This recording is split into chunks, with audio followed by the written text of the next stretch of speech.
धर्मस्य सर्वधर्मस्वरूपिणे अवतारवरिष्ठाय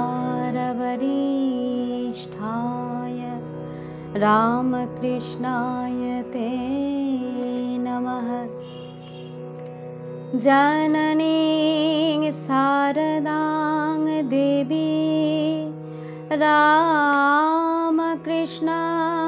जगद्गुरुं पादपद्मे त्वयोश्रित्वा प्रणमामि मुहुर्मुहुः। ॐ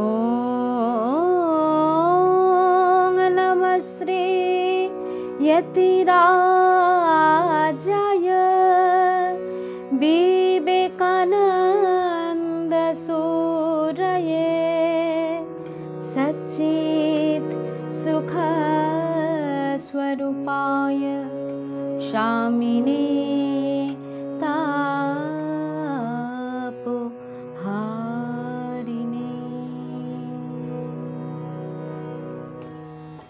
नमस्कार, शुभ सन्ध्या।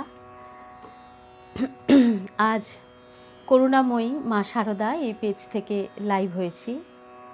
কথামৃত থেকে পাঠ এবং গান করব। সকলকে আমার অন্তরের অনেক শুভেচ্ছা, শ্রদ্ধা এবং নমস্কার জানাই।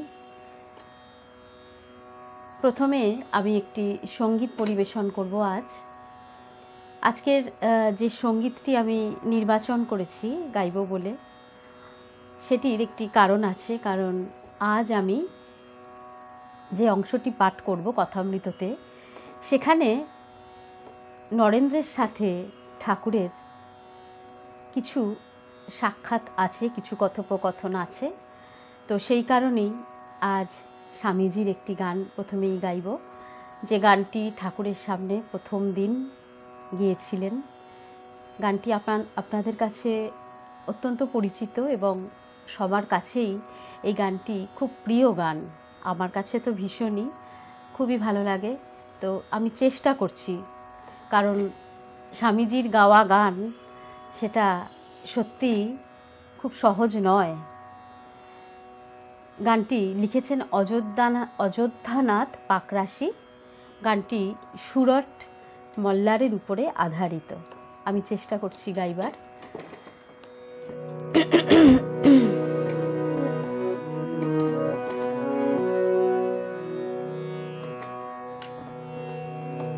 আশা করি আমার আওয়াজ, ছবি সব ঠিকঠাক আসছে। অনেককে দেখতেও পাচ্ছি আমি।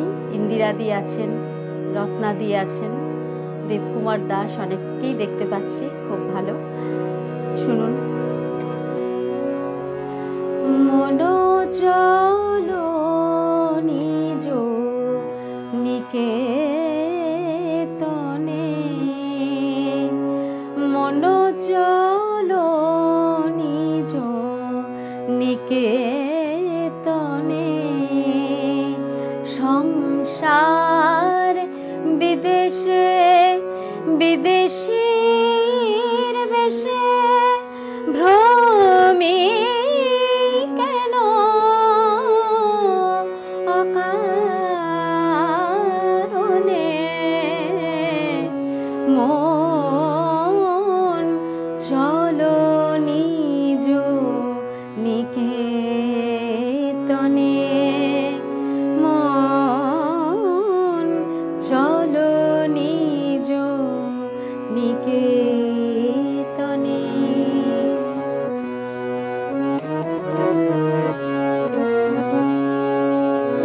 বিষয় পঞ্চক আর ভূতগণ সব তোর পর, কেউ নয় আপন। বিষয় পঞ্চক আর ভূতগণ সব তোর পর, কেউ নয় আপন। পর প্রেমে কেন হয়ে অচেতন ভুলিছ আপন জনে মন চলো নিজ নিকেতনে মন চলো নিজ নিকেতনে।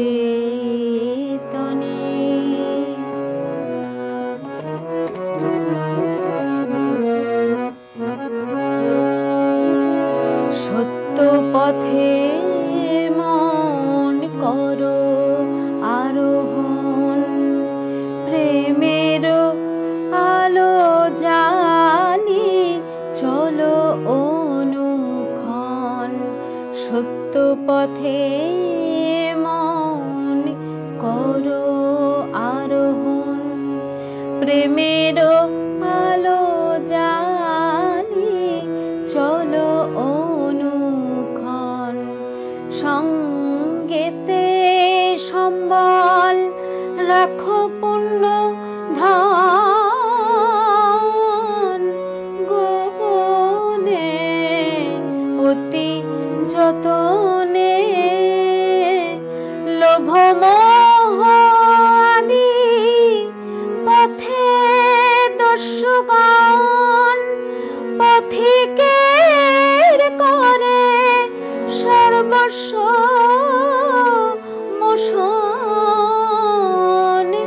লোভ মোহ আদি পথে দস্যুগণ পথিকের করে সর্বস্ব মোশন। পরম যতনে রাখো রে প্রহরে সমদম দুই জনে মন চলো নিজ নিকেতনে মন চলো নিজ নিকেতনে।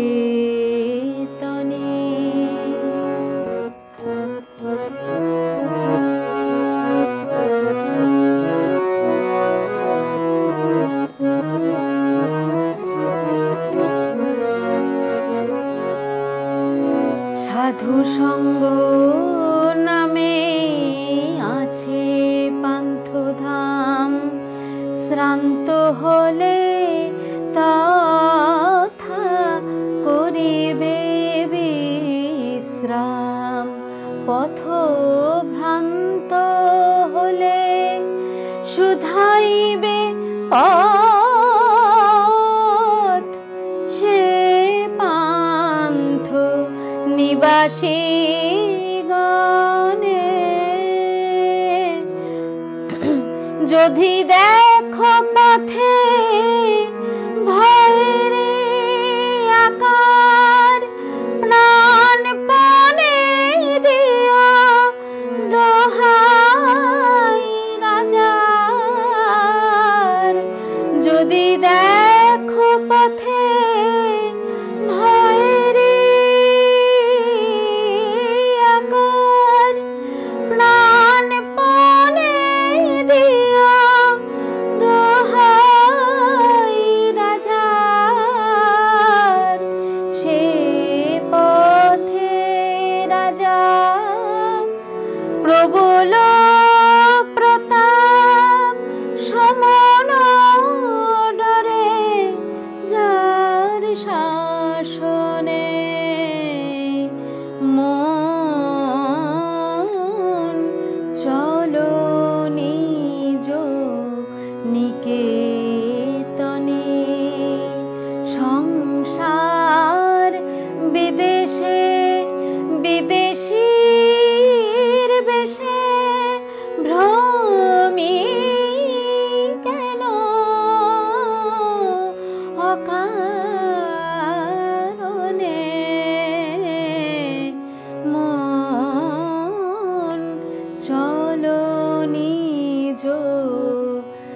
নিকেতনে।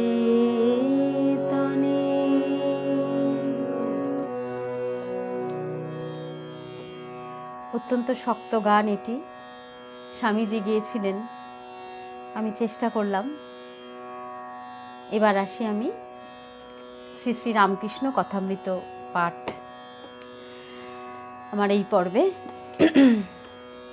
আজ যে অংশটি পাঠ করব সেটি ঠাকুরের সাথে শ্রীমর চতুর্থ দর্শন, শ্রীম বা মাস্টারমশাইয়ের চতুর্থ দর্শনে কি ঘটেছিল সেই দিনটি আজ পাঠ করব। তো কথামৃত পাঠ শুরু করবার পূর্বে গোপী গীতার যে শ্লোকটি পাঠ করতে হয় সেটি করে নিই। তব কথামৃতম তপ্ত জীবনম কবিভিরেরিতম কল্মষাপহম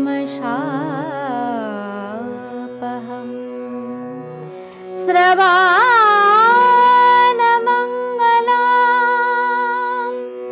শ্রীমদাততম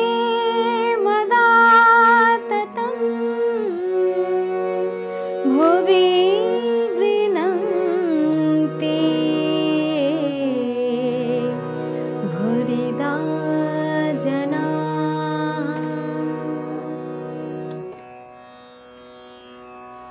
আপনাদের সকলকে আমি দেখতে পাচ্ছি। রুমাদি, শম্পা কুণ্ডু, সুদীপ্ত নারায়ণ সুর সকলে আমার পাশে রয়েছেন এবং আমার পাঠ এবং গান আপনারা শুনছেন, আমি কৃতজ্ঞ।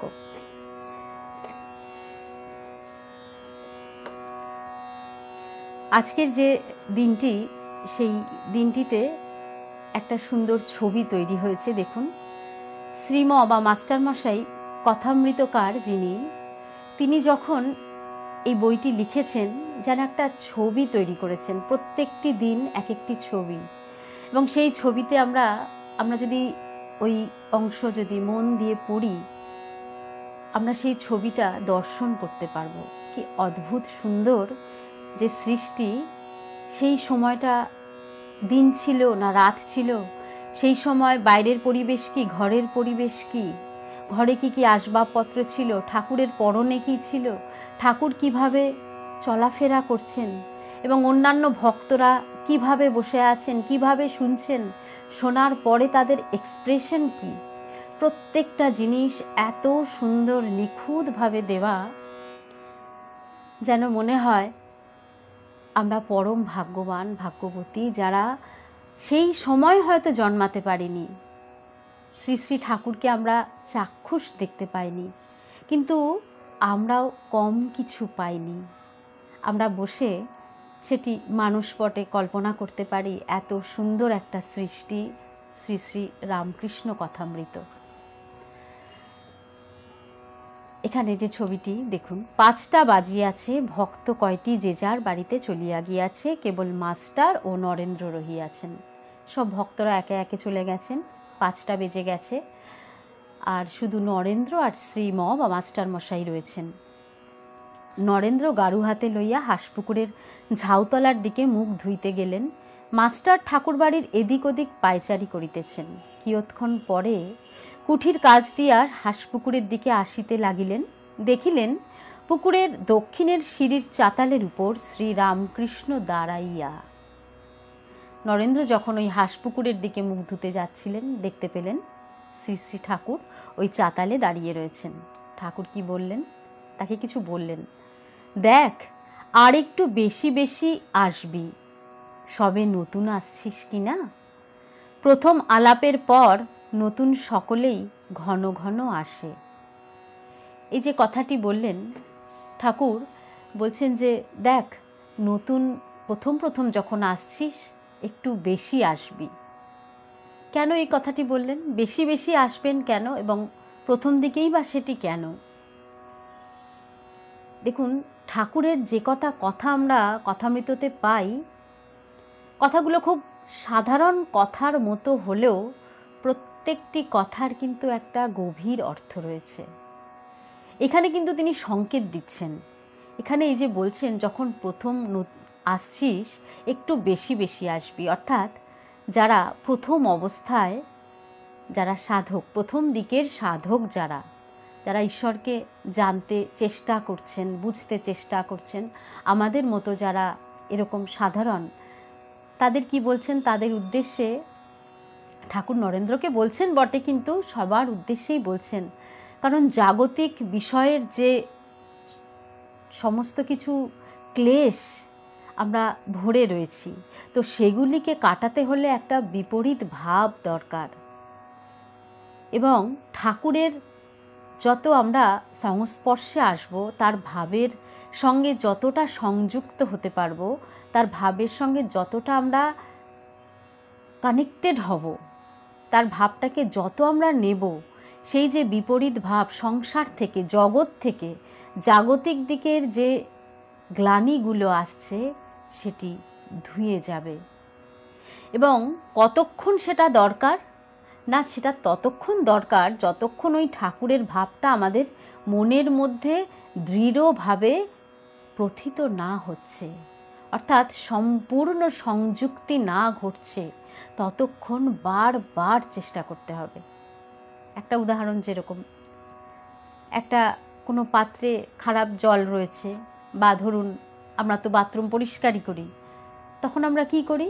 খারাপ জল যেখানে রয়েছে, দূষিত জল, তাকে পরিষ্কার করবার জন্য বেশি বেশি জল ঢালতে থাকি, পরিষ্কার জল বেশি করে ঢালি।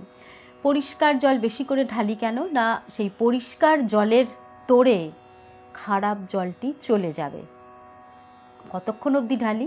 না, যতক্ষণ অবধি সম্পূর্ণ খারাপ জলটা চলে গেল, পরিষ্কার হয়ে গেল জায়গাটা, তখন আমাদের আর জল ঢালার প্রয়োজন হয় না। কিন্তু যতক্ষণ না সেটা পরিষ্কার হচ্ছে, ততক্ষণ আমরা সেখানে জল ঢালতে থাকি। তো ঠাকুর সেটাই বলছেন নরেন্দ্রের উদ্দেশ্যে, যে একটু বেশি বেশি করে আসবি। এর সঙ্গে আরেকটুও বলতে পারি প্রসঙ্গান্তরে, যে যেই সময় নরেন্দ্রনাথ, ওই প্রথম দিকে নরেন্দ্রনাথ যখন আসছেন, আমরা জানি স্বামীজি ব্রাহ্ম সমাজের ভক্ত ছিলেন, এবং ব্রাহ্ম সমাজে তার যাতায়াত ছিল। তো ব্রাহ্ম সমাজে আরও অনেক গুণী মানুষরাও ছিল, যেমন কেশবচন্দ্র, আরও অনেকে, প্রিন্স দ্বারকানাথ ঠাকুর, বা অনেক এরকম ব্যক্তিত্বরাও ছিলেন। কিন্তু ঠাকুর সেই ব্রাহ্ম সমাজে যাওয়ার জন্য যাওয়াকে খুব একটা বারণ না করলেও কিন্তু খুব বেশি সমর্থন করতেন না। কারণ কি না, তখনকার দিনে সুশিক্ষিত সমাজ বা এলিট যারা ছিলেন, শিক্ষিত মানুষদের ধর্ম বলতে ওই ব্রাহ্ম ধর্ম বা ব্রাহ্ম সমাজে যাতায়াত ছিল। এই ব্রাহ্ম সমাজের যে মূল তত্ত্বটা আমরা যতটুকু জানতে পারি ইতিহাস থেকে, সেটা হলো তারা কিছুটা বৈদিক নিয়ম, বৈদিক নীতি, এবং তার সঙ্গে কিছুটা খ্রিশ্চানিটির কিছু সংমিশ্রণ করে সেটিকে বুদ্ধি দ্বারা বা ইন্টেলেক্ট দ্বারা তারা যে তত্ত্বের উপরে তারা চলতেন, যে ধারণার উপরে চলতেন, সেটাই ছিল ব্রাহ্ম সমাজের ধারণা। কিন্তু ধর্ম সংস্থাপন বা ধর্মকে স্থাপন করা কিন্তু শুধুমাত্র বুদ্ধি দ্বারা হবে না, তার পেছনে একটা সত্য দর্শনের প্রয়োজন। আমরা এরকম ইতিহাস থেকে অনেক দেখতে পাই যে বিভিন্ন ধর্ম প্রবর্তিত হয়েছে, কিন্তু সেটা কালের নিয়মে হারিয়ে গেছে, কারণ তার পিছনে সত্য দর্শন হয়নি। আজ আমাদের যে ধর্ম, তার পিছনে সত্য দর্শন হয়েছে, তাই এই ধর্ম এত সুন্দরভাবে রয়েছে। তাই ঠাকুর বলছেন, সেই জন্য স্বামীজিকে বলছেন যে দেখ, এখানে একটু বেশি আসিস, কারণ তুই তো ব্রাহ্ম সমাজে যাচ্ছিস, সেই ভাবটা তোর ভেতরে রয়েছে, তো সেটির জন্য এই বিপরীত ভাবকে আরও বেশি করে আনার জন্য তুই এখানে আসিস। তারপরে দেখুন, একটা খুব সুন্দর উদাহরণ দিয়েছেন ঠাকুর। ঠাকুরের তো উদাহরণ মানে অসাধারণ, এত বাস্তব থেকে এমন এক একটি উদাহরণ যে আমরা প্রত্যেকে তার সঙ্গে আমরা পরিচিত হই মোটামুটি। বলছেন নূতন পতি, যেমন নূতন পতি, আচ্ছা, প্রথম আলাপের পর নূতন সকলেই ঘন ঘন আসে, যেমন নতুন পতি। এটা শুনে নরেন্দ্র ও মাস্টার হাসতে লাগলেন। কেমন, আসবি তো? নতুন পতি যেটা হয়, নতুন বিয়ের পরে হাজব্যান্ড ওয়াইফের মধ্যে যে আকর্ষণটা যে প্রবল থাকে এবং বেশি আসা যাওয়া, স্বামীর ঘন ঘন ব্যাপারটা যে, সেটাও ঠাকুরের মানে ইয়ের বাইরে নয়, তার অবজারভেশনের বাইরে নয়, সেটাও তিনি বললেন। আর সে কথা শুনে নরেন্দ্র আর যে মাস্টার মশাই হাসতে লাগলেন। এমন একটা উদাহরণ যে তারা হাসতে লাগলেন। তখন নরেন্দ্র বলছেন, হ্যাঁ চেষ্টা করব। তারপরে সকালে সকলে কুঠির পথ দিয়ে ঠাকুরের ঘরে আসিতেছেন।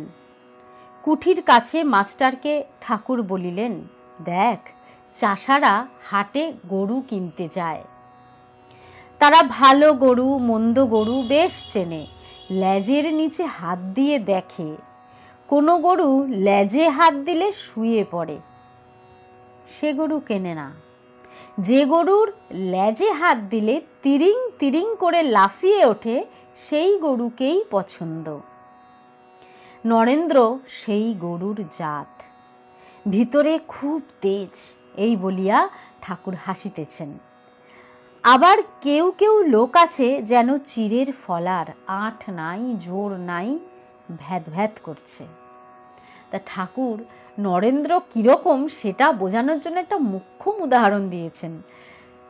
মানে কি অসাধারণ এক একটা উদাহরণ, পড়লেও মানে হাসিও পায় আর ভেতরেও একদম যেন ভাবটা সম্পূর্ণ ঢুকিয়ে দেন, উনি মাথার মধ্যে ঢুকিয়ে ছেড়ে দেন এবং এমনভাবে ঢোকান যেটা মনের মধ্যে দিয়ে এমনভাবে ঢুকে যাবে আপনি ভুলবেন না জীবনেও।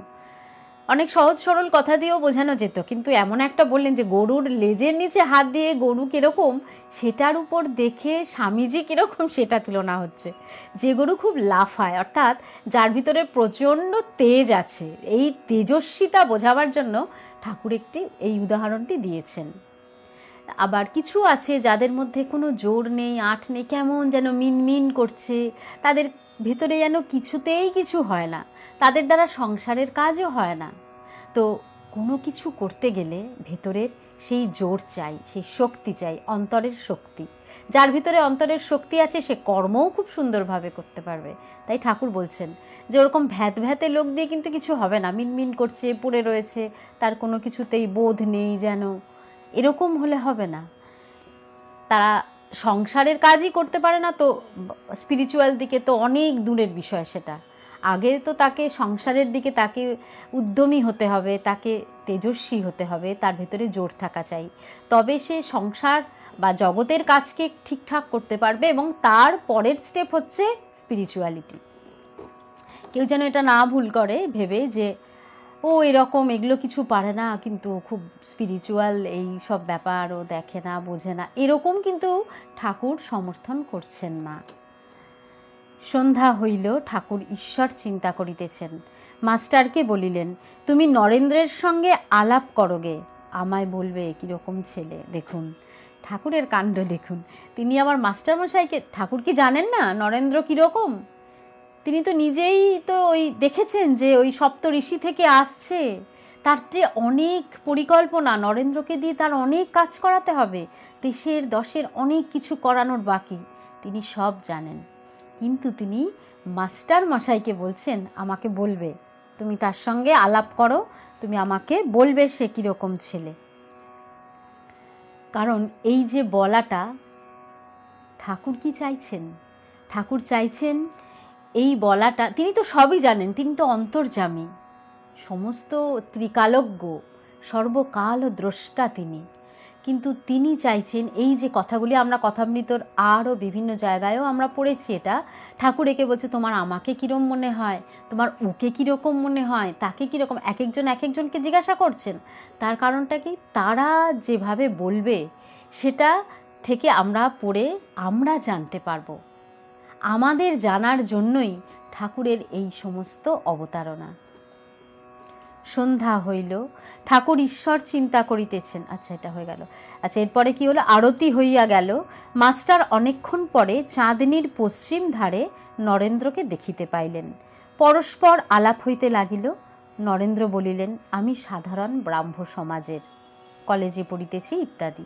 এরপর নরেন্দ্রর সঙ্গে মাস্টারমশাই বা শ্রীমর কথা হলো। সেখানে শ্রীমকী বললেন, নরেন্দ্র বললেন যে আমি ব্রাহ্ম সমাজের একটি সাধারণ ছেলে নিজেকে বললেন এবং কলেজে পড়াশুনো করছেন সেটি তার পরিচয় দিলেন। এবার দেখুন রাত হইয়াছে, মাস্টার এইবার বিদায় গ্রহণ করিবেন, কিন্তু যাইতে আর পারিতেছেন না। কি করে যাবেন? এমন এক সুন্দর মানুষের সঙ্গে রয়েছেন, এই যে স্বর্গীয় সংসর্গ, এ ছেড়ে যাওয়া যায়? মাস্টারমশাই ওর সেই অবস্থা, তিনি যেন আর যেতে পারছেন না। তাই নরেন্দ্র নিকট হইতে আসিয়া ঠাকুর শ্রী রামকৃষ্ণকে খুঁজিতে লাগিলেন। তাহার গান শুনিয়া হৃদয় মন মুগ্ধ হইয়া গিয়াছে। বড় সাধ যে আবার তার শ্রীমুখে গান শুনিবেন। ঠাকুরের যে গন্ধর্ব নিন্দিত সেই কণ্ঠ, তার যে অন্তরের সেই মাতৃসঙ্গীত, সে যে একবার শুনেছে সেই সুধা থেকে সে নিজেকে সরাতে পারে না। এত অপূর্ব, এত অপূর্ব মহা সঙ্গীত তিনি গাইতেন। খুঁজিতে খুঁজিতে দেখিলেন মা কালীর মন্দিরের সম্মুখে নাট মন্দিরের মধ্যে একাকী ঠাকুর পাদচারণ করিতেছেন। মার মন্দিরে মার দুই পার্শ্বে আলো জ্বলিতেছিল। বৃহৎ নাট মন্দিরে একটি আলো জ্বলিতেছে, ক্ষীণ আলোক। আলো ও অন্ধকার মিশ্রিত হইলে যে রূপ হয় সেই রূপ নাট মন্দির দেখাইতেছিল। কি অপূর্ব! একটু কল্পনা করুন যে সেই নাট মন্দির, প্রশস্ত নাট মন্দির, সেখানে অল্প আলো, না অতি আলো না অন্ধকার, একটা অন্ধকার মিশ্রিত আলো, তার মধ্যে সেই দীর্ঘদেহী ঠাকুর কাঞ্চন বর্ণ, তিনি সেখানে একাকী পদচারণ করছেন। যেন একটা দেবলোক থেকে এক যেন দেবতা, এক ঈশ্বর ভগবানকে দেখতে পাওয়া যাচ্ছে সেখানে। অপূর্ব সুন্দর দৃশ্য।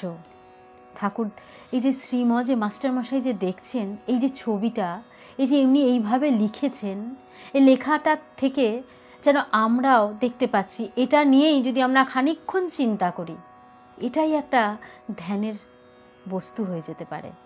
একেই আমরা ধ্যান করতে পারি যে ঠাকুরকে আমরা দেখছি অল্প আলোয়, বড় সুন্দর, কিংবা ঠাকুরের সঙ্গীত চলছে, কি অপূর্ব সুন্দর।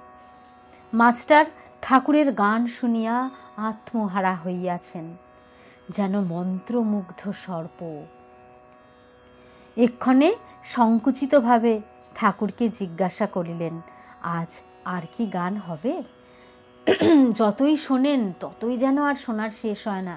এই যে এমন সুধা, এ যেন শেষ হয় না, শুনেও যেন অন্তর আর ভরে না, শুনেই যাই। তাই আবার বলছেন, আর কি গান হবে? তখন ঠাকুর চিন্তা করিয়া বলিলেন, না, আজ আর গান হবে না। এই বলিয়া কি যেন একটা মনে পড়িল। অমনি বলিলেন, তবে এক কর্ম করো, আমি বলরামের বাড়ি যাব কলকাতায়, তুমি যেও, সেখানে গান হবে। ঠাকুর সঙ্গে সঙ্গে একটা কিছু মনে পড়ে গেল, তাকে বললেন যে বলরামের বাড়ি যেও। মাস্টার বললেন যে আজ্ঞা। ঠাকুরের এই দেখুন, এখানেও ঠাকুর চাইতেন এক ভক্ত আরেক ভক্তের সঙ্গে মিলেমিশে যাক, একজনের সঙ্গে আরেকজনের পরিচয় হোক। ভক্ত ভক্তের মধ্যে যখন মিলন ঘটে তখন সেই ভাব আরও সঞ্চারিত হয়। তাই ঠাকুর চাইছেন যে বলরামের বাড়ি কিন্তু মাস্টারমশাই চেনেন না, প্রথম তো ঠাকুরই সেই জায়গা বলে দিচ্ছেন যে ওই বলরাম বসুর বাড়ি তুমি চলে যেও, সেখানে গান হবে। মাস্টার সঙ্গে সঙ্গে একটা মাথা নেড়ে দিলেন। তিনি তো বাড়ি চেনেন না, তবুও তিনি মাথাটা নেড়ে দিলেন। এরকম হয় না, আমরাও এরকম করে থাকি। দেখবেন যখন কোথাও কোনো একজন বড় মানুষ কিছু একটা বলছেন, হয়তো তার সেটা আমরা সঠিক পুরোপুরি ভালো মতো জানিও না, তাকে কোয়েশ্চেন করতে আমাদের একটু দ্বিধা সংকোচ হয়, আমরা একটা মাথা নেড়ে দেওয়ার মতো একটা সম্মতি করে দিই। তো মাস্টারমশাইও যে আজ্ঞে বলে দিলেন। সঙ্গে সঙ্গে দেখুন ঠাকুর, তুমি জানো বলরাম বসু? তুমি কি বলরাম বসুকে জানো? যে আজ্ঞে তো তুমি বলে দিলে। আমি বলার সঙ্গে সঙ্গে যে আজ্ঞে তো তুমি বললে, কিন্তু তুমি কি বলরাম বসুকে চেনো? ঠাকুরের পাল্টা সঙ্গে সঙ্গে প্রশ্ন। তখন মাস্টার বলছেন, আজ্ঞে না। শ্রীরামকৃষ্ণ বললেন, বলরাম বসু, বোসপাড়ায় বাড়ি। তখন বলরাম বসুর বাড়ির অ্যাড্রেস ঠাকুর বলে দিলেন।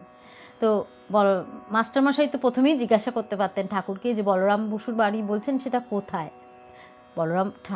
শ্রীম ভেবেছিলেন যে সেটা আমি খুঁজে বার করে নেব, যাই হোক। কিন্তু দেখুন ঠাকুর একেবারে যেন তিনি যান, এটা শুধু একটা কথার কথা না যে তুমি ওখানে যেও, ওখানে হবে গান, এরকম না। একেবারে অ্যাড্রেস বলে দিচ্ছেন, মানেটা কি তুমি যাবে সেখানে। তখন মাস্টার বলছেন, যে আজ্ঞা আমি জিজ্ঞাসা করব।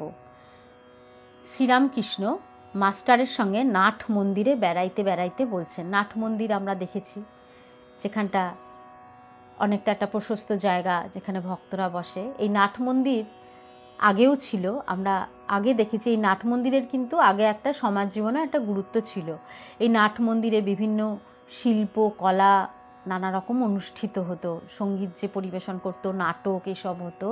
এবং এই নাট মন্দিরে একটা সোশ্যাল মিট হতো, সাধারণ মানুষেরাও সেখানে মিট করতেন, তারা সেখানে শুনতেন, ওখানে বসে কথা আলোচনা হতো, মানে একটা সুন্দর একটা কলাক্ষেত্র টাইপের জায়গাকেই নাট মন্দির বলা হতো। তো সেইখানেই ঠাকুর বলছেন, এখানেও দক্ষিণেশ্বরেও সেই নাট মন্দির ছিল, আমরা তো সবাই দেখেছি এগুলো। দেখুন এই দক্ষিণেশ্বর, ওই মন্দির, নাট মন্দির যেখানে ঠাকুর হেঁটেছেন, বেরিয়েছেন, আমরা সবই দেখেছি। আর যখন আমরা কথামৃত পড়ি, যখন আমরা এগুলো মানে বুঝি যে এই সেই নাট মন্দির, এই সেই জায়গা, এই সেই মন্দির, ওইখানে ঠাকুর বসেছে, হেঁটেছে, তখন একটা কি অদ্ভুত উদ্দীপনা হয় না? শুধুই যদি দক্ষিণেশ্বর এমনি যাচ্ছি আসছি, তাতে কিন্তু ভেতরে কোনো ভাব আসে না। যখন আমরা কথামৃত পড়ি, যখন আমরা ঠাকুরের এই সমস্ত স্মৃতিগুলো আমরা দেখতে পাই, পরে যখন যাই সেই জায়গাটার সঙ্গে যখন মেলাই, তখন ভেতরে কিন্তু একটা অদ্ভুত আনন্দ হয়। সেটা আমিও অনুভব করি, আপনারাও করেন আমি জানি। আপনাদের মধ্যেও যারা এই রামকৃষ্ণ পরিবারের মানুষজন, তারাও ঠিক এইরকম একটা আনন্দ ভেতরে ভীষণভাবে উপলব্ধি করেন। আমার তো এই দক্ষিণেশ্বর বা বেলুড় মঠ যেখানেই যাই, আমার যেন মনে হয় কোথায় এসেছি, আমার ভাগ্যেও ছিল এই জায়গাতে আমি হাঁটতে পারছি, চলতে পারছি। মানে আমি এতটা ভাগ্য নিয়ে এসেছিলাম, কত জন্ম না জানি আমরা তপস্যা করেছি যে এখানে হাঁটবার, চলবার, বসবার আমরা সুযোগ পাচ্ছি।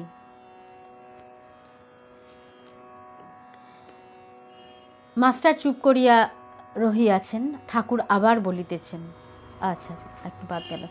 শ্রীরামকৃষ্ণ তখন বলছেন মাস্টারের সঙ্গে নাট মন্দিরে বেড়াইতে বেড়াইতে, আচ্ছা তোমায় একটা কথা জিজ্ঞাসা করি, আমাকে তোমার কি বোধ হয়?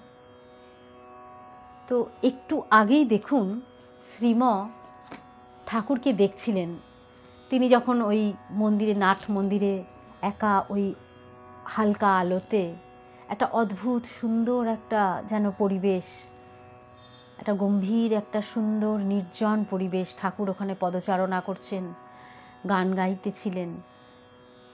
অবশ্যই মাস্টারমশাইয়ের মনে একটা অন্যরকম ভাব সঞ্চার হচ্ছিল, এ কাকে দেখছি যেন।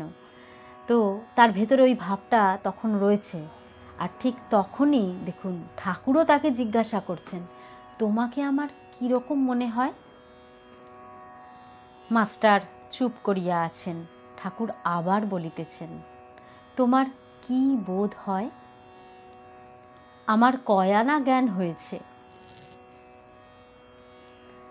আমার আসলে সেই সময় মাস্টারমশাই ছিলেন একজন বিরাট পণ্ডিত মানুষ, প্রফেসর, তিনি কলেজে পড়ান।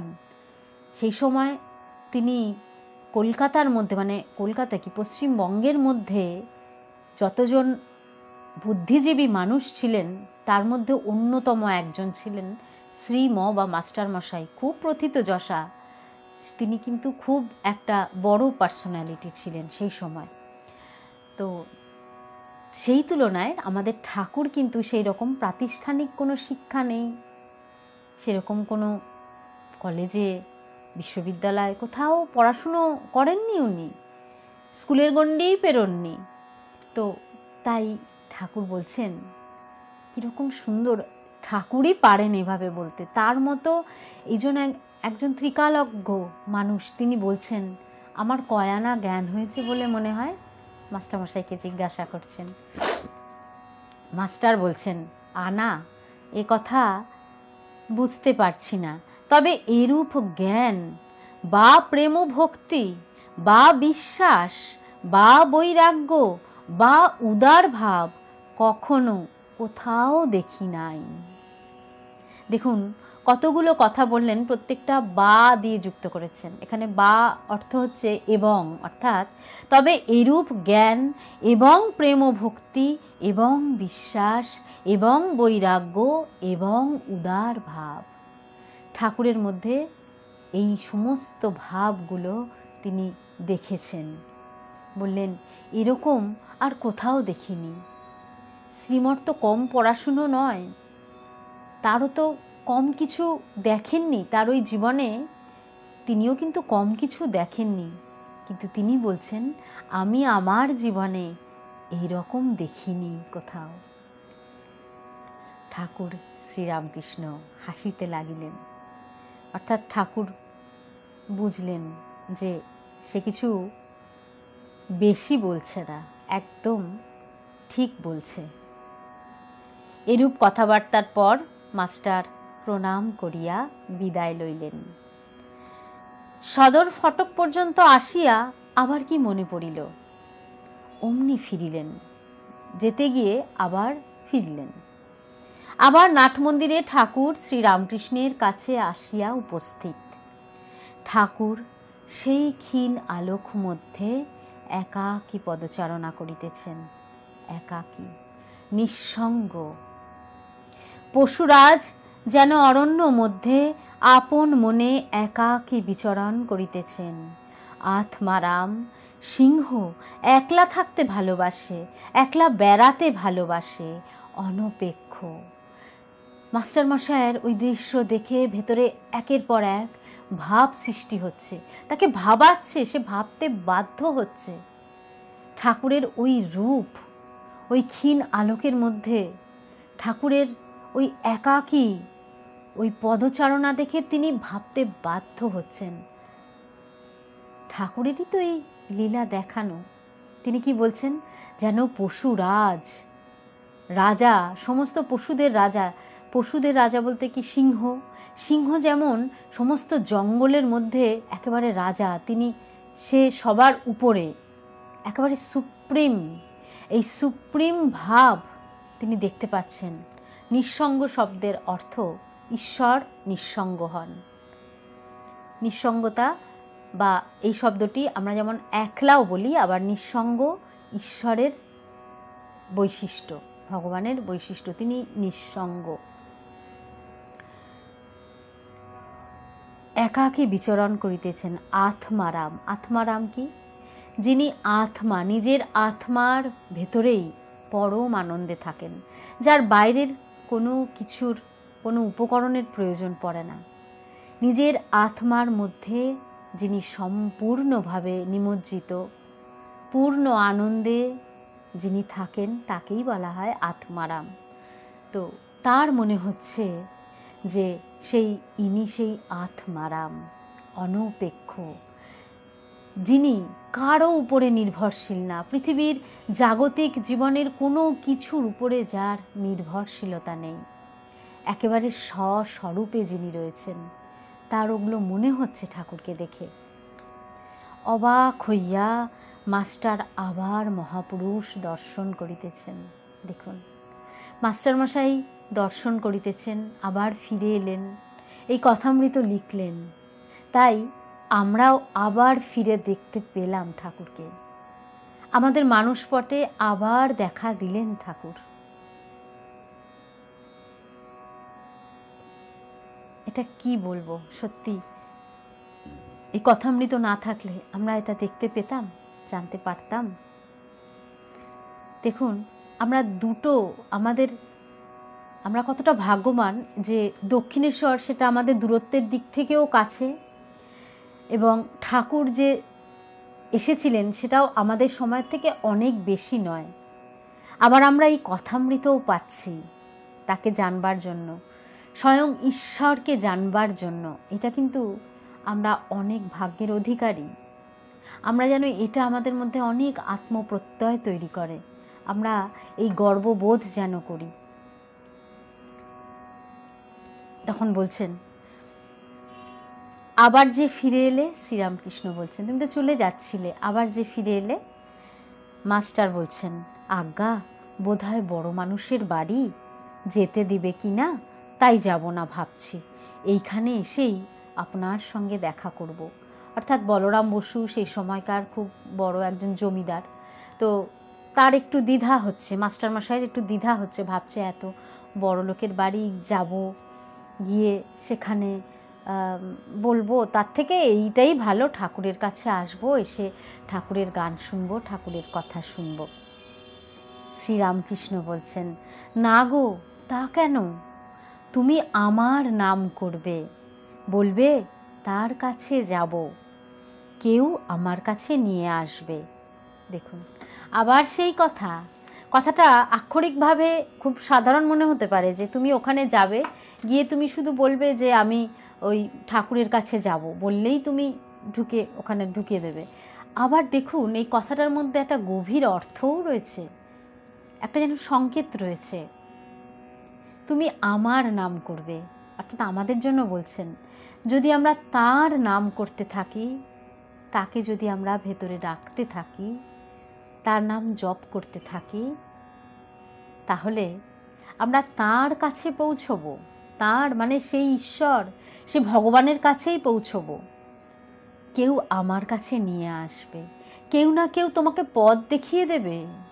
তুমি যদি আমাকে অন্তর থেকে ডাকো, তুমি যদি আমাকে স্মরণ করো, অর্থাৎ ঠাকুরকে যদি তুমি স্মরণ করো, কেউ না কেউ তোমার পথ দেখিয়ে দেবেই, তুমি আসতে পারবে আমার কাছে।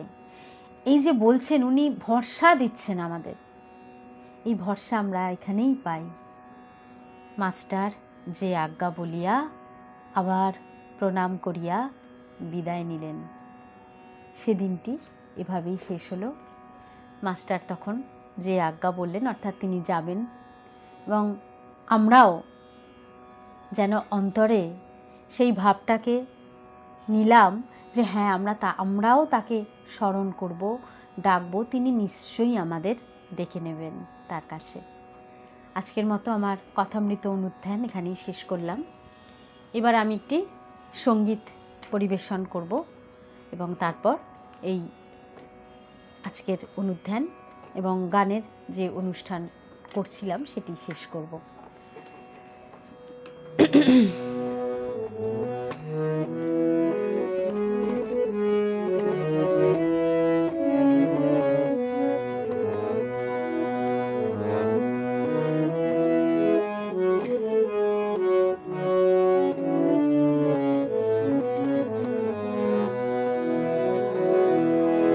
এখন যে সঙ্গীতটি পরিবেশন করব সেটি লিখেছেন পণ্ডিত জ্ঞান প্রকাশ ঘোষ, তারই সুরের তারই কথায়। আমি সুরে সুরে ওগো তোমায় ছুঁয়ে যাই, নাই বা পেলাম দরস তোমার, গানে গানে যদি তোমায় পাই। এই সঙ্গীত, এই সব কিছুই আমাদের একটা প্রচেষ্টা, এর মধ্যে দিয়ে তার চরণ স্পর্শ করার ইচ্ছে।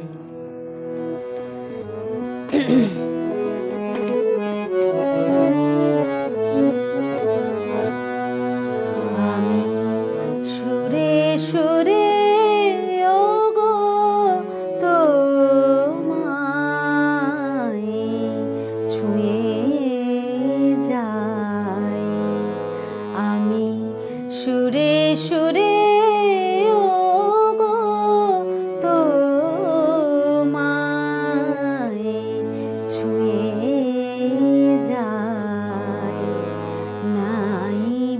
পেলাম দরস তোমার, নাই বা পেলাম দরস তোমার, গানে গানে যদি তোমায় পাই, তোমায়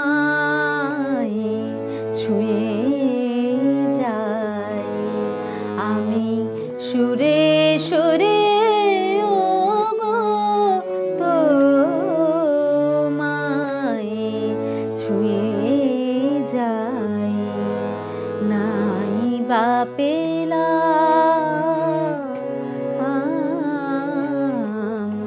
নাই বা পেলাম দরস তোমার, গানে গানে যদি তোমায় পাই, তোমায়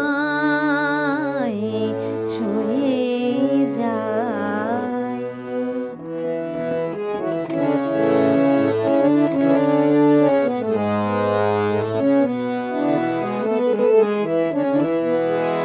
তোমায় চেয়ে সারা বেলা কাটলো নিয়ে সুরের খেলা, তোমায় চেয়ে সারা বেলা কাটলো নিয়ে সুরের খেলা।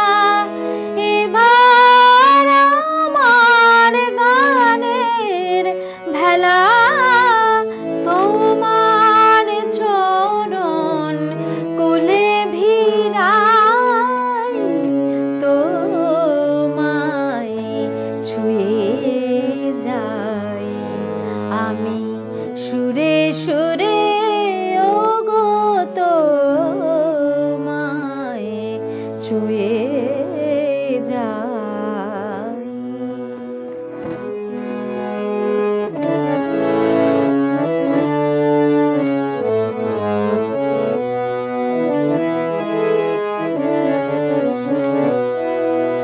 যুগে যুগে প্লাবন আনে যে সুর চরাচরে, জানি সে যে তোমারই দান, জানি সে যে তোমারই প্রেম, উপর হতে ঝরে।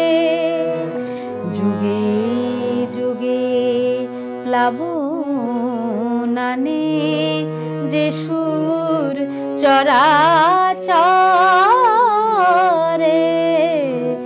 জানি সে যে তোমারই প্রেম, উপর হতে ঝরে। যে মন্ত্রে আজ তোমায় খুঁজি, ছন্দে গানে তোমায় বুঝি, যে মন্ত্রে আজ তোমায় খুঁজি, ছন্দে গানে তোমায় খুঁজি, তোমার দেওয়া সে দান বুঝিয়ে সেই ভরসায় তোমায় চাই, তোমায় ছুঁয়ে যাই আমি সুরে সুরে, ওগো তোমায় ছুঁয়ে যাই। নাই বা পেলাম দরস তোমার, নাই বা পেলাম দরস তোমার, গানে গানে যদি তোমায় পাই, তোমায় ছুঁয়ে যাই।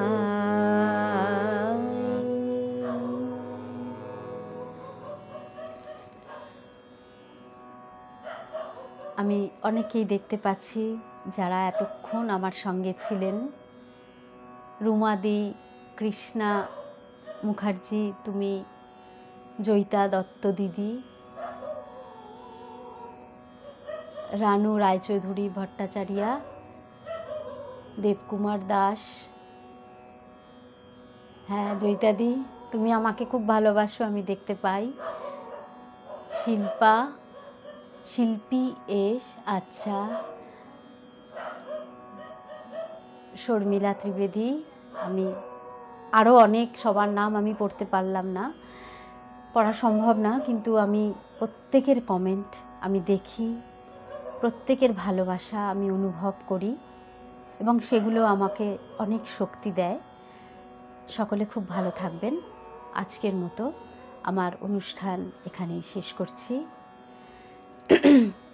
ওম শান্তি শান্তি শান্তি। হরি ওম তৎসৎ। শ্রীরামকৃষ্ণার্পণমস্তু।